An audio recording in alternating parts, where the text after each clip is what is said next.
Hello friends, welcome back to our YouTube channel GK with me.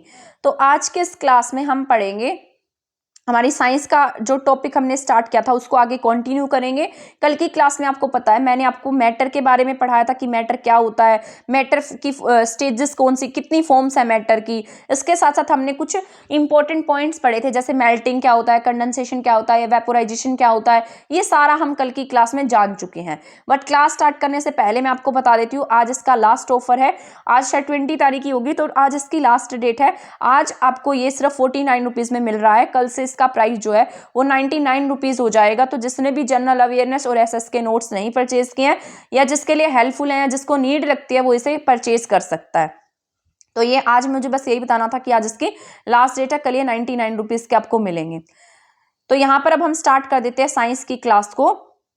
तो यहाँ पर ये मैंने आपको कल पढ़ा दिया था, मैटर क्या होता है, ठीक है, सारा स्टेजेस क्या होती है मैटर की, ये सब हम पढ़ चुके थे। इसके साथ साथ ये भी मैंने आपको गैसीय स्टेट ये सब पढ़ा दिया था, प्लाज्मा स्टेट होती है, ये सारा हम कल की क्लास में जान चुके थे। मैंने आपको कहा था कल की क्लास में हम यहाँ सब्सटेंस से स्टार्ट करने वाले हैं। तो अब आज की क्लास में हम ये पढ़ लेंगे। तो यहाँ पर अब स्टार्ट कर देते हैं, कलर चेंज कर लेती हूँ एक बार मैं। अब स्टार्ट कर देते हैं हम क्लास को। तो मैंने आपको कल सारा मैटर के बारे में, उसकी फॉर्म्स के बारे में पढ़ाया था। अब यहाँ पर मैटर के जो प्योर फॉर्म होती है उसे हम क्या कह देते हैं, सब्सटेंस कहते हैं। Substance is made from definite chemical composition.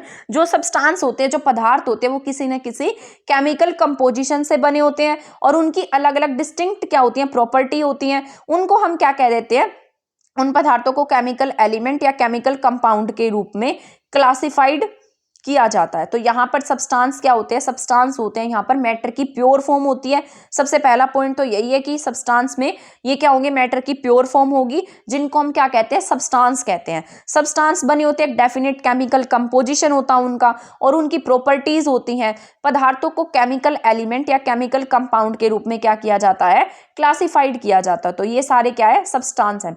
इसके बाद एलिमेंट की बात कर लेते हैं। एलिमेंट जो है ये सब्सटेंस का सबसे सरल रूप है।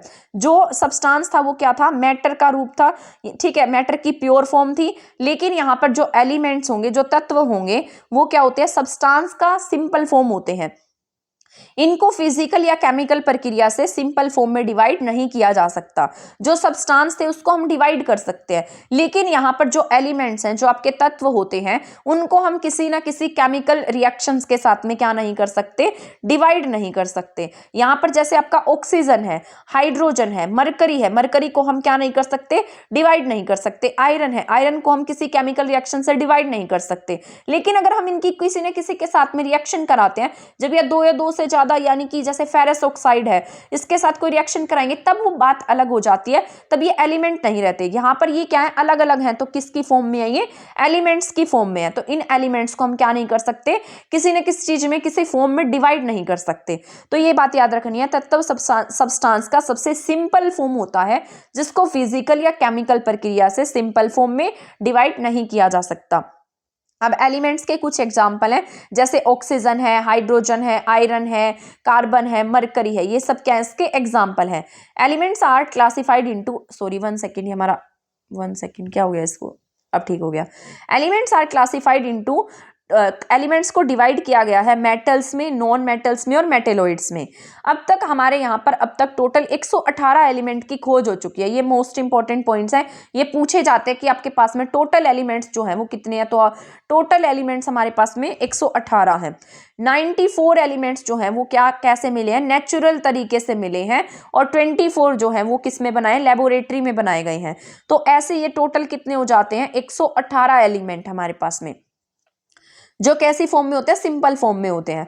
94 हमें नेचुरल तरीके से मिले हैं और 24 प्रयोगशाला में बनाए गए हैं। ये सभी एलिमेंट्स रूसी साइंटिस्ट दिमित्री मेंडलीफ द्वारा निर्मित आवर्त सारणी पर बेस है। यानी कि जो मेंडलीफ की आवर्त सारणी है उसके आधार पर यह डिसाइड किया गया कि हमारे पास में टोटल एलिमेंटों की संख्या कितनी, 118 है, जिसमें से 94 हमारे पास में नेचुरल तरीके से और 24 हमें प्रयोगशाला से मिले हैं। इसमें अब बात कर लेते हैं कंपाउंड की। अभी हमने पढ़ा है सब्सटेंस के बारे में, इसके बाद हम अब जान रहे हैं कंपाउंड के बारे में कि कंपाउंड क्या होता है। कंपाउंड यौगिक दो या दो से अधिक यौगिक तत्वों के एक निश्चित अनुपात में केमिकल कॉम्बिनेशन से बनते हैं। अभी मैंने आपको बताया था ना, जैसे ये Fe है, ये क्या है, एलिमेंट है, लेकिन यहाँ पर जो दो या दो से ज्यादा एलिमेंट से मिलकर बनेगा वो क्या हो जाएगा हमारे पास में, कंपाउंड हो जाएगा।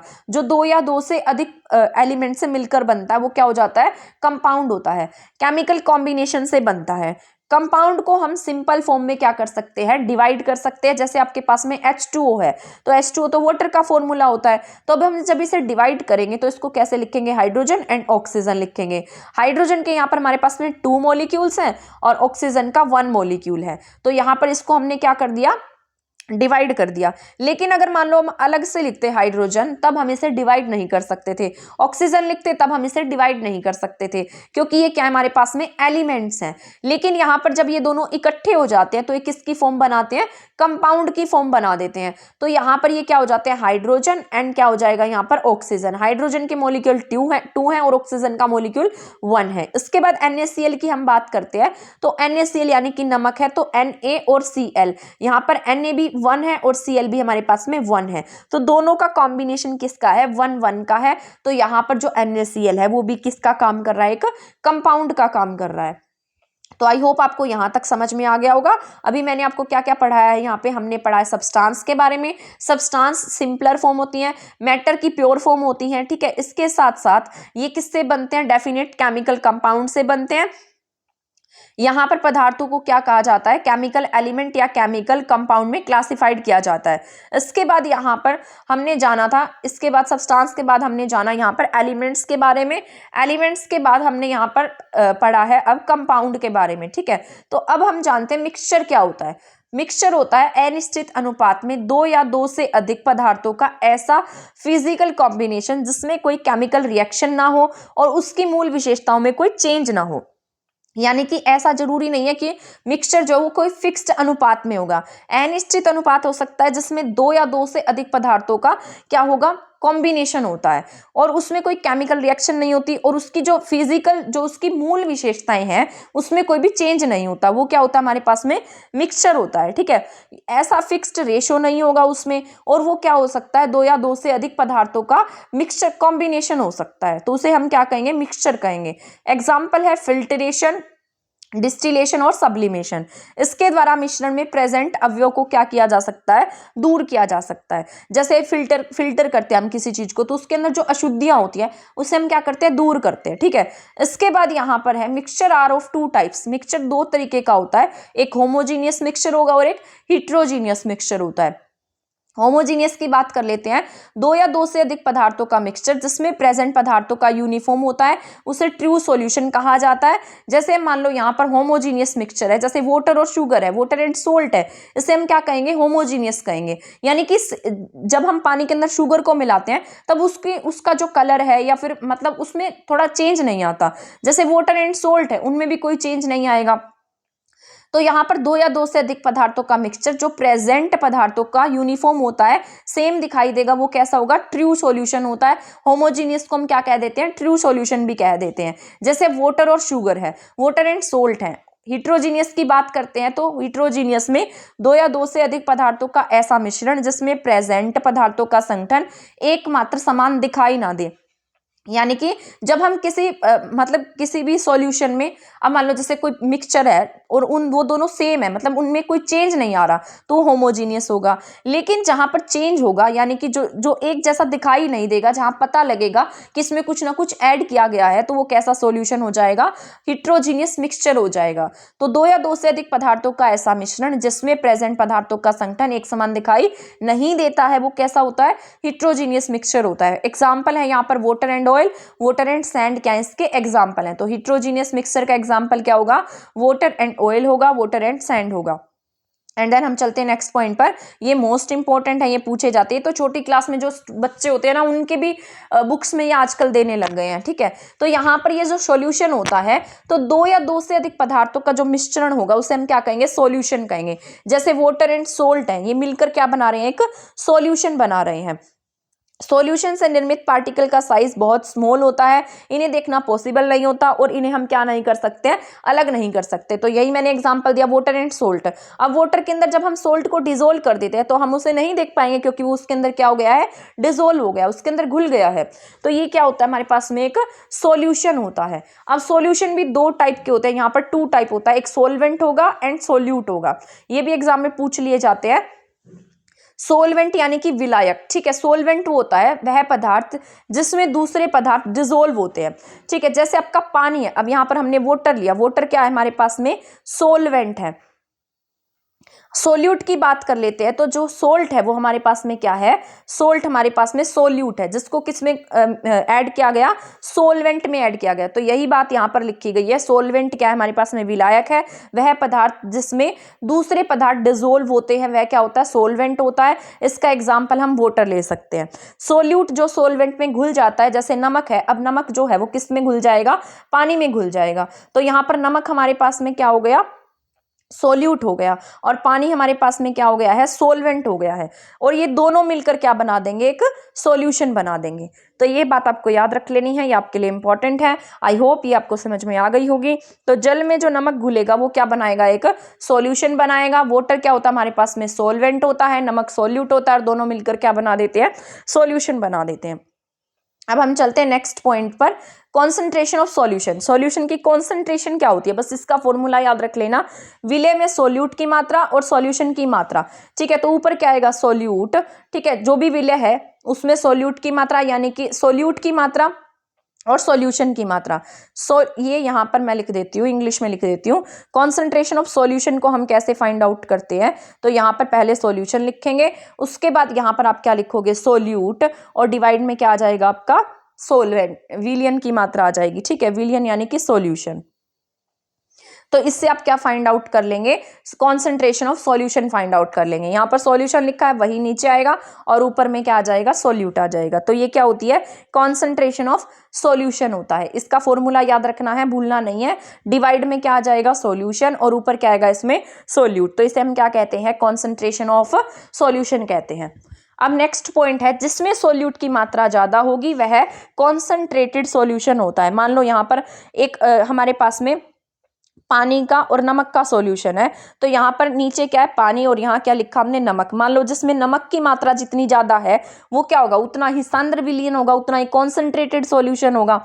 और जिसमें कम होगी उसे हम क्या कह देंगे, तनु विलयन कह देंगे, ठीक है। या फिर डाइल्यूट सॉल्यूशन कह देते हैं उसे हम। यानी कि जिस पानी में नमक की मात्रा कम होगी वो क्या होगा, हमारे पास में तनु विलयन होगा या तनु सॉल्यूशन होगा। और जिसमें नमक की मात्रा ज्यादा होगी वो कॉन्सेंट्रेटेड क्या होता है, सॉल्यूशन होता है।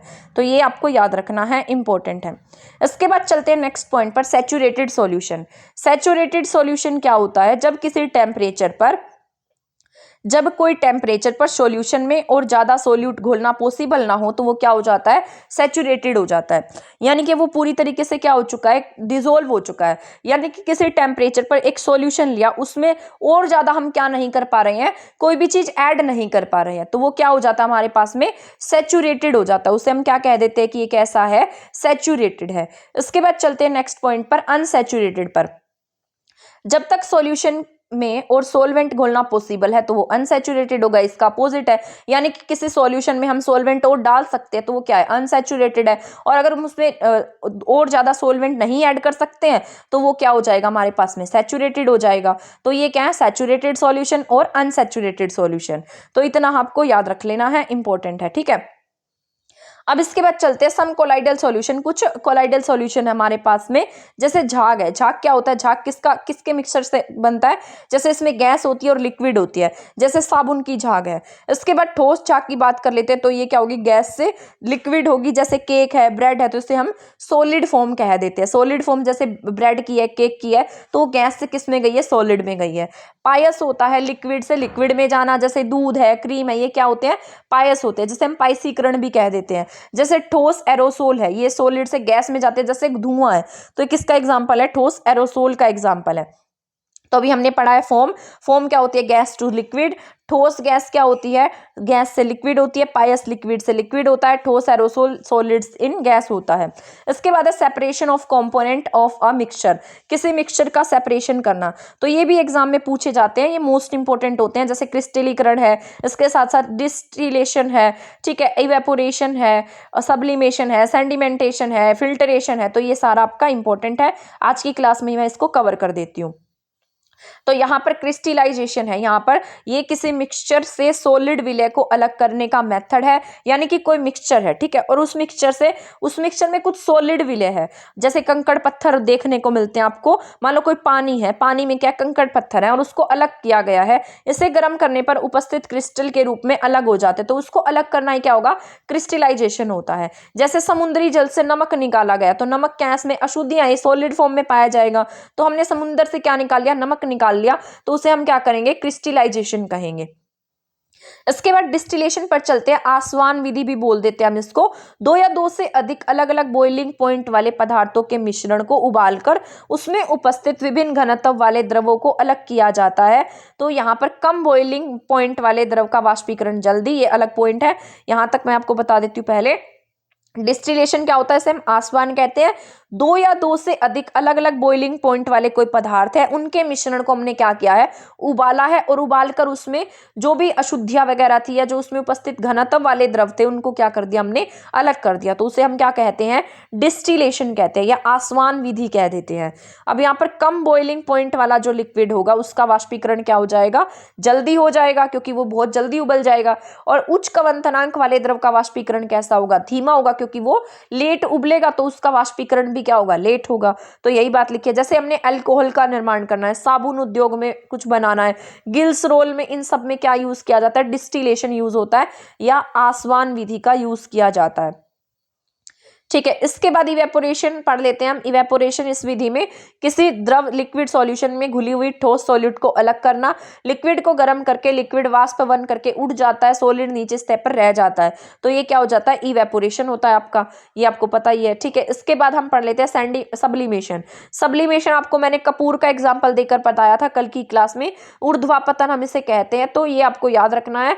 ऊर्ध्वापतन या सब्लिमेशन, ये सॉलिड से डायरेक्ट हम किस में चेंज कर देते हैं? गैस में। जैसे हम कपूर जलाते हैं, तो कपूर जो है सॉलिड होती है, लेकिन जब वो जल जाती है तो सीधा किस में कन्वर्ट हो जाती है? गैस में कन्वर्ट हो जाती है, तो उसे हम किसके नाम से जानते हैं? सब्लिमेशन के नाम से जानते हैं। अब है सेडिमेंटेशन एंड डिसेंटेशन। सेडिमेंटेशन होता है किसी भी द्रव मिश्रण को कुछ समय के लिए स्थिर छोड़ दिया गया है, जिससे अशुद्धियां उसकी सतह पर आ गई हैं, तो वो क्या है? सेडिमेंटेशन है। और ऊपरी लिक्विड को अलग करना क्या है? डिसेंटेशन होता है। सेडिमेंटेशन होगा, जैसे मान लो कोई लिक्विड है, उसमें कोई अशुद्धियां हैं, तो हमने उसको कुछ देर के लिए रख दिया है, तो वो जो कंकड़ पत्थर है वो क्या होते हैं? नीचे बैठ जाते हैं, और जो पानी है वो ऊपर बच जाता है, तो ये क्या होता हो जाता है? सेडिमेंटेशन हो जाता है। और जब हम इस लिक्विड को अलग कर लेते हैं तो ये क्या कहलाता है? डिसेंटेशन कहलाता है, ठीक है। तो यहां तक का समझ में आया होगा आपको। अब फिल्टरेशन, यानी कि जो गंदा जल होता है उसको हम क्या करते हैं? शुद्ध कर लेते हैं। आपके घरों में भी फिल्टर लगा होगा, तो प्योरीफाई करके पीते हैं हम पानी को, तो वो क्या होता है? फिल्टरेशन होता है, ठीक है। तो आज की क्लास हमारी अब होती है यहीं पर खत्म। तो आज का जो ये टॉपिक था आपका कंप्लीट हो चुका है, मैटर का, उसकी फॉर्म्स का, ठीक है। तो इस क्लास में आपने बहुत कुछ सीखा होगा। ये सारा एनसीईआरटी बेस्ड था, ये जो एनसीईआरटी में लिखा गया था सारा मैंने एनसीईआरटी से ही लिया है, तो ये आपके लिए इंपॉर्टेंट रहा होगा, हेल्पफुल रहा होगा। अगर आपको ऐसा लगता है कि ये क्लास किसी और के लिए भी हेल्पफुल हो सकती है, तो आप इसे शेयर कर देना। नेक्स्ट क्लास में हम नेक्स्ट टॉपिक पढ़ेंगे। शायद मैं आपको नेक्स्ट क्लास में मेटल का टॉपिक पढ़ाने वाली हूँ, क्योंकि मेटल जो है वो इंपॉर्टेंट है। मेटल, इसके बाद नॉन मेटल पढ़ेंगे, फिर मेटेलॉइड्स का टॉपिक पढ़ेंगे, ठीक है। और इसके बाद आप मुझे बता देना, जो अभी जो आपकी आवर्त सारणी पीरियोडिक टेबल जो है उसको सिलेबस से बाहर कर दिया गया है, तो आपको बताना है कि पीरियोडिक टेबल मैं आपको कराऊं या नहीं कराऊं, क्योंकि ये एनसीईआरटी की बुक्स में से हटा दी गई है, तो इसमें क्या पता क्या चांसेस रहे आपसे पूछा जाए ना पूछा जाए, तो उसके बारे में कुछ पता नहीं है। तो आप मुझे जैसा कहेंगे मैं आपको वैसा ही करा दूंगी। कमेंट सेक्शन में आप मुझे बता दीजिएगा, ठीक है। तो आज की क्लास आपकी यहीं ओवर हो जाती है, तो अब हम मिलेंगे नेक्स्ट क्लास में नेक्स्ट टॉपिक के साथ। तब तक आप हमारे चैनल के साथ बने रहें। अगर आपने हमारा चैनल सब्सक्राइब नहीं किया तो इसे सब्सक्राइब कर दीजिए, वीडियो को शेयर करना बिल्कुल भी नहीं भूलिएगा। मिलेंगे नेक्स्ट क्लास में। थैंक यू, धन्यवाद।